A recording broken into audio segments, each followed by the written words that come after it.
Well, good morning, everyone. I am super confused with my testing I've been doing. So, in front of me, I have the Zoom F1. I also have the Zoom H1. And what I'm super confused about is this little microphone right here.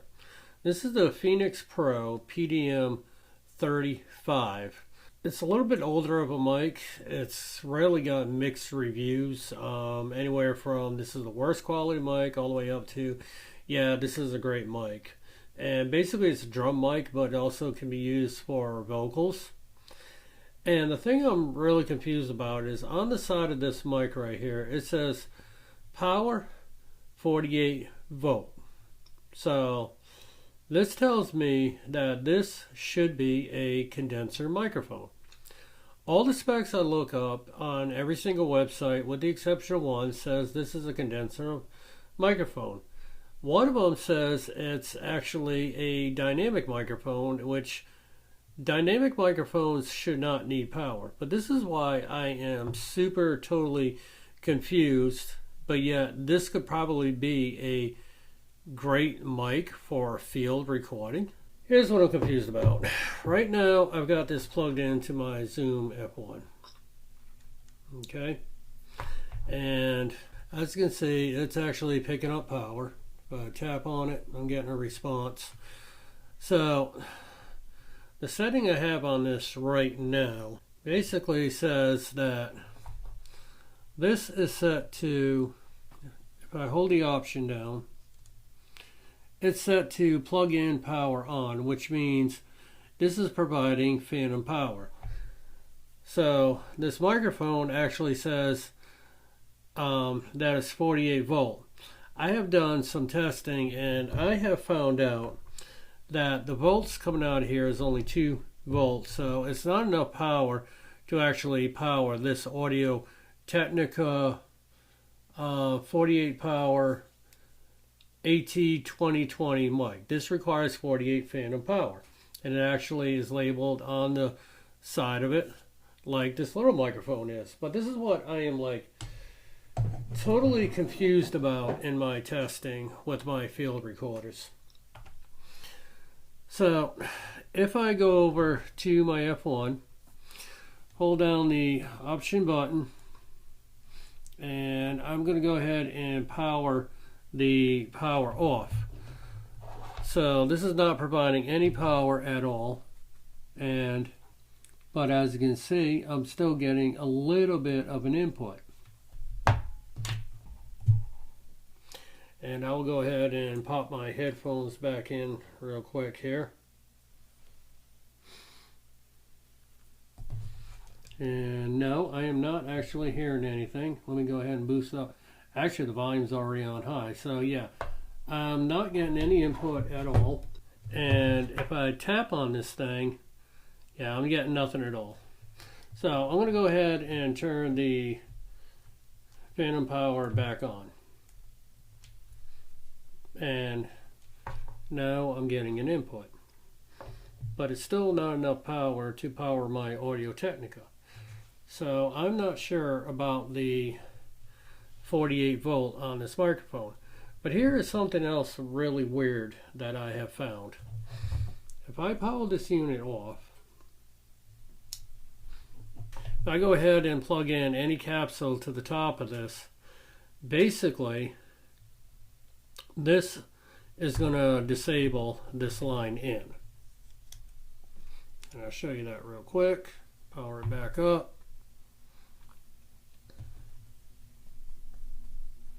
And as you can see, I am not getting anything at all out of it if I speak into it. The only sound that I'm getting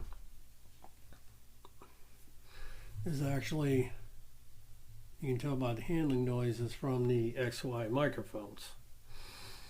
So let me go ahead. I'm going to plug this in to the side unit, which will disable the XY microphones. But yet, as you can see, I picked this up. I am still getting a sound out of this microphone, which is totally weird considering that capsule does not provide any phantom power. So I cannot go ahead and turn the phantom power on or off. Actually, I can with the capsule. So I just turned the phantom power off. So as you can see, I am not getting anything. So this tells me that the F1 is capable of providing phantom power to this unit right here. So in my testing, I was a little bit surprised about something else with this microphone. The H1N has absolutely no option for phantom power at all. So I'm going to go ahead, plug the microphone into the side. So as you know, when you plug any microphone into the side of the H1, it actually disables the XY. So if I tap on this, man, it's a little hard to see the display, I am not getting any input. But yet if I talk into it, I am now getting input. So let me switch over my headsets real quick. And yeah, I can actually hear it coming directly from this microphone versus talking into the X and Y. I am not getting anything. So, which leads me to a little bit of confusion about this actual microphone. So again, I'll plug it into the H1, and as you can see, my levels are actually coming from the actual XY6 module. So I'll unplug the microphone, plug it into the side. The XYs are disabled, but yet I am getting levels through the actual PDM mic. So I'm a little confused about this mic. If I go through, turn the plug-in power off, the mic actually gives me nothing. So the question is this little mic a dynamic or a condenser mic?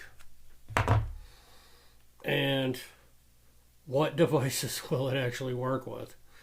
So the cool thing is I can actually go ahead and put this on my H1N, take it out in the field. I can put it on my F1, take it out into the field, and I can actually use it as a handheld mic for either device. Now the cool thing is this is really not that bad. I handle the mic as far as getting any sort of sound from the mic. If I grip it good, I'm not getting any sound. There is no shock mount on this, but it's not as bad as opposed to handling my other devices. So if you take a look at the level meters right now, as I scratch on this,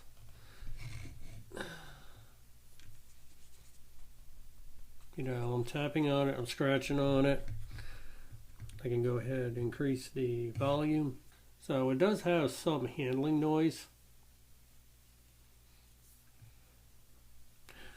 But yeah, I mean, this is great because basically I can go ahead, pass off this mic to basically any person. I can use it on either one of my small setups, and I have a pretty good sounding XLR. I mean, I'm holding this probably a good maybe 2 feet, and if I point it at me, so it is a cardioid, super cardioid, so at about 2 feet away.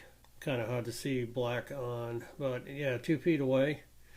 If I was to go ahead and hold this up over my head as if I was going to boom it, it picks up pretty good because this is a drum mic. Off to the side, it does have pretty good noise rejection. I'm not really hearing anything else. So let me go ahead and hit record so I can record real quick with this. Okay, so now I'm speaking directly into the microphone. If I go off to the side, I'm getting some rejection. So now I'm speaking directly in, and you can see the levels. If I go off to the side, you can see the levels drop and I get the rejection. If I come in from behind, I'm basically getting no levels at all, but I'm getting some. And again, off to the side, I'm getting rejection. I can hear the difference in my headsets. So, yeah, I'm a little confused. So I'm a little confused about how this microphone actually operates because it is a $35 mic. So, which means you can pick these up at your local music store or you can get them off of Amazon. This is also part of the drum kit 6 microphone set, but as an audio mic it really doesn't sound that bad. A little confused about whether or not it needs phantom power or not.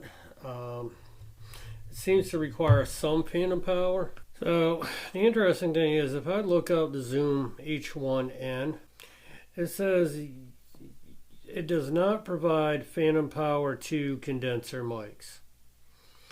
So, like I said, I am really definitely confused because if the Zoom H1N does not provide phantom power, this microphone should not work, but it does. The Zoom F1 provides phantom power, but if I turn the phantom power off on this, either through the line in or through the XY, the microphone does not work. So I am totally confused about this Phenyx PDM35 on whether or not it requires phantom power or not, because on the Zoom F1 it requires phantom power to work, but yet the Zoom H1 does not require phantom power to work. So the other testing I want to do right now is with this setup right here, which is the Zoom H6. And the reason why I want to test this setup is because I want to see if this same microphone would be good to use for podcasting as a cheap alternative that I can use for now until I can save up to get some better mics.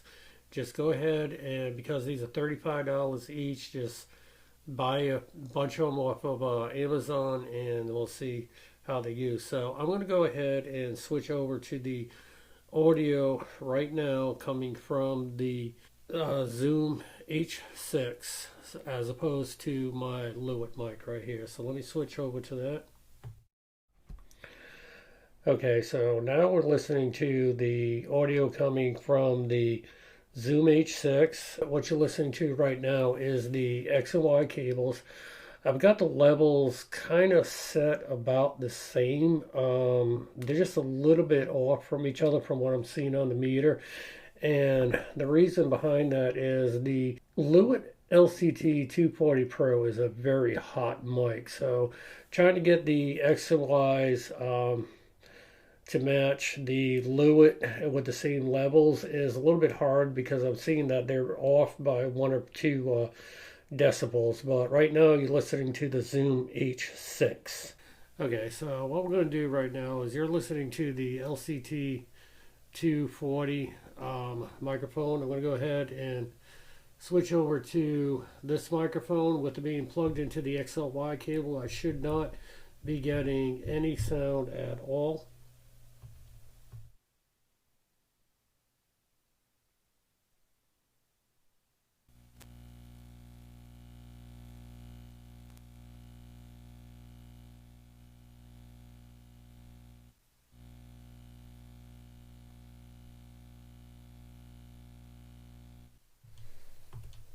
So the weird thing is I was actually getting a little bit of interference being plugged in this way. Okay, so I'm going to go ahead and pause for a minute. I'm going to switch this over to an XLR setup and see exactly how this works. As you can see, I got it plugged into channel 3 with a volume level of 6.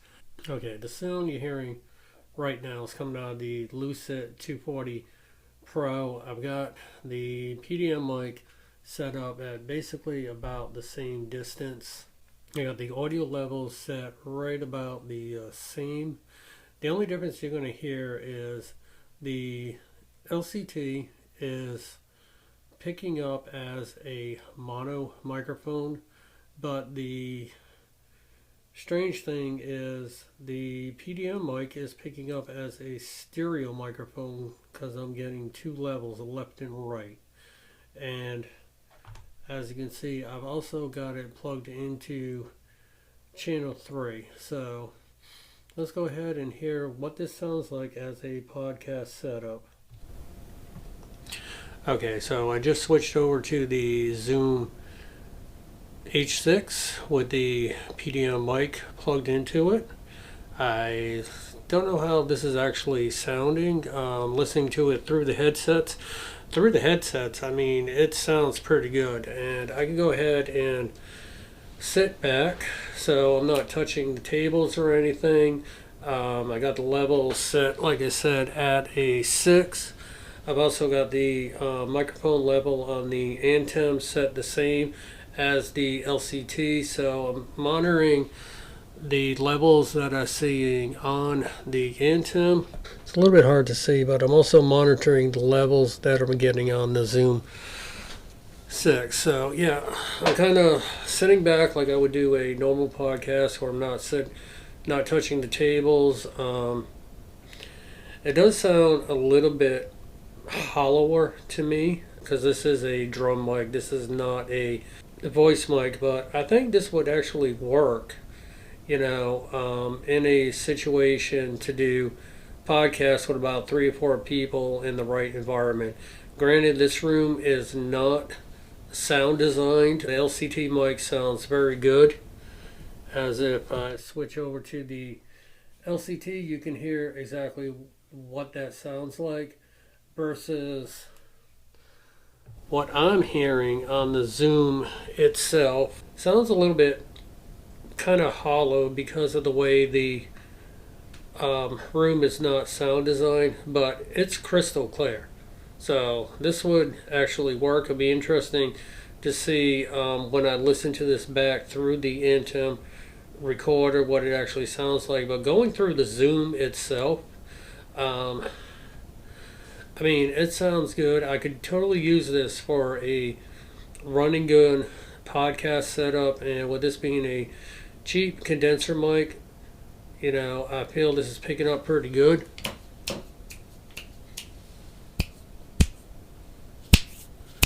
If I snap in front of it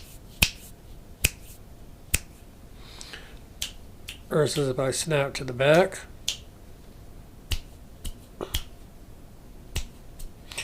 So this is talking directly in front of it. If I turn it to the side, I can totally hear the difference with the noise cancellations. Turn to the back, I can really hear the difference. Again to the side. And I'll wrap up like cable. But we're right back in front. So this could work as a run and gun podcast setup. So the other thing I'm going to do is I am going to go ahead with the level set that I have. Let's see how far back I can go and how far back it'll reject noise. So I am pretty much all the way across my room, and right now that's a good probably about a good 3 feet away. Now I'm standing way off to the side. I'm about a good 5 or so feet away from it. So I want to see how much of a rejection this will actually pick up. If I go totally to the side, about 5 to 6 feet. So I want to see, given that this is a condenser mic and not a dynamic mic, how much this will actually reject sounds for a run and gun. So with that, I was picking up a little bit of room noise, which could be expected. But I'm going to go ahead and move the microphone right now because I want to see if I can actually isolate and not get the room noise that I was getting. So I'm going to go ahead and move the microphone.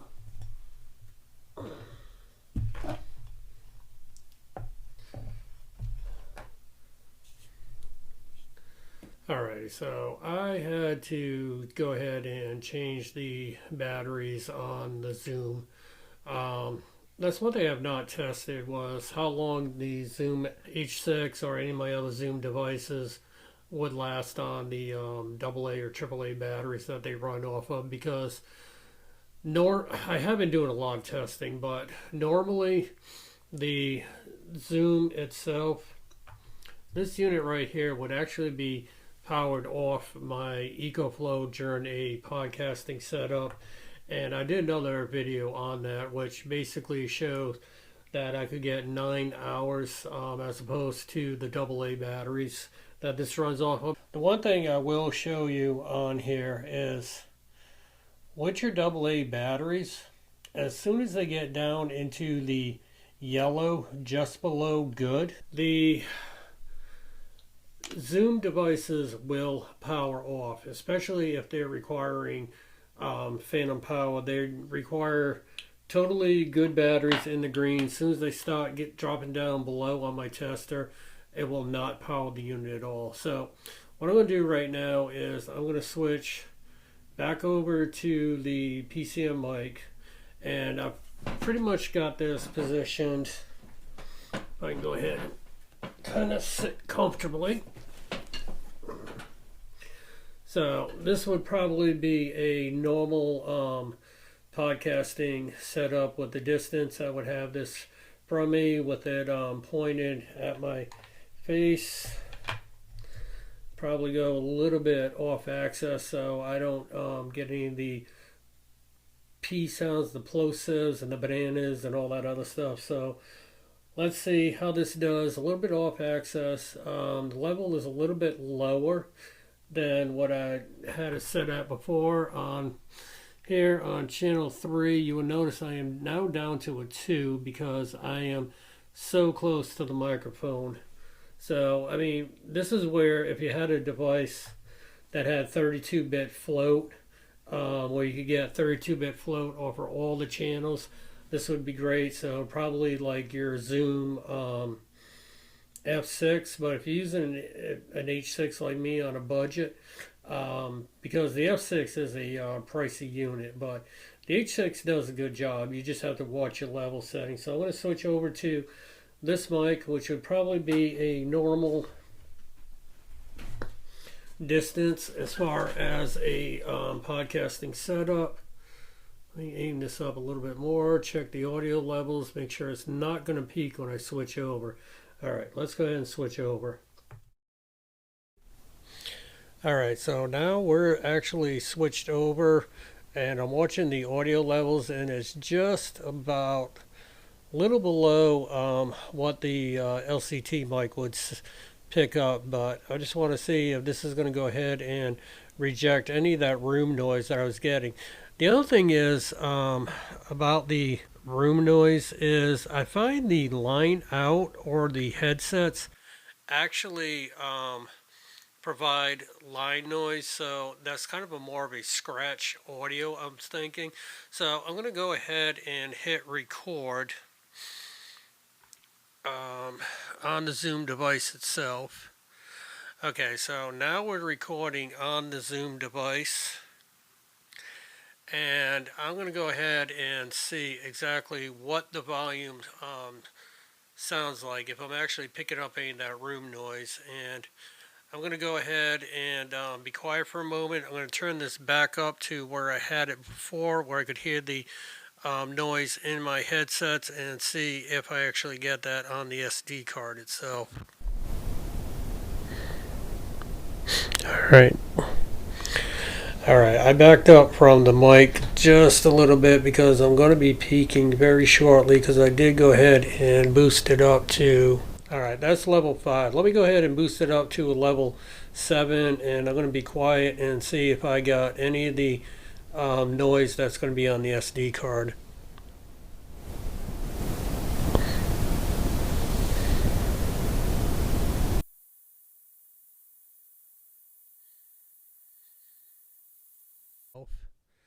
Okay, so now we're recording on the Zoom device, and I'm going to go ahead and see exactly what the volume sounds like if I'm actually picking up any of that room noise. And I'm going to go ahead and be quiet for a moment. I'm going to turn this back up to where I had it before, where I could hear the noise in my headsets, and see if I actually get that on the SD card itself.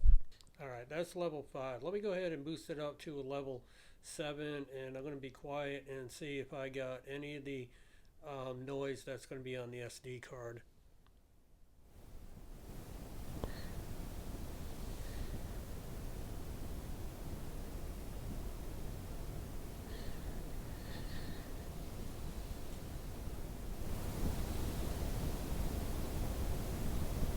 You've seen all my testing, but here's my take on it. If you're looking for an XLR mic to better your recording, and you're looking for a handheld mic that can be used with either one of these devices, pick up the Phenyx PDM35. I mean, you'll have to play around with different settings to see how it works on either one of these small devices.